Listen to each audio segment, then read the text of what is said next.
tereң ыраазычылык билдирип, чамачы ийгилик кылып, өнөрүң өркүндө өмүрлүү бол. Ушундай руханий азык берген сага дагы терең ыраазычылык билдирем. Бар болуңуздар, учкун инем, бар бол, өнөрүң өркүндө берсин, өмүрлүү бол.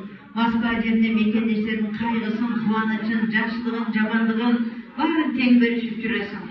Ушул пейилиңе Кудайым береке берсин. Кудайым бак берсин. Мээнетиң кайтып, жакшылыктын үстүнө жүр. Кыргыздын кыран жигиттери көч башындасың. Кудай ооматыңды берсин, өмүрлүү бол. Сага миң мерте ыраазычылык билдирем. Устат ыраазы, Кудай ыраазы дейт. Мен ыраазымын, Кудай да сага ыраазы болсун. Аманчылык тилейм учкунум.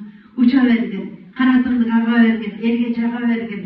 Алдыда көп ашы бар, аша бергин. Казы бар, казуулардын дагы түгөн болгону казналарды каза бергин. Эң нерсе пейлик менен биринчи Кудайга жага бергин. Бар болотур. Сага терең ыраазычылык билдирем. Учкунга ыраазычылык билдирели. Бүгүнкү биздин иш-чаранын бардыгы Учкун телестудиясынан барыңыздар көрө аласыздар. Мына ушундай экранга барыңыздар. Алтын казнадай калтырган Учкунга Кудай өмүр берсин.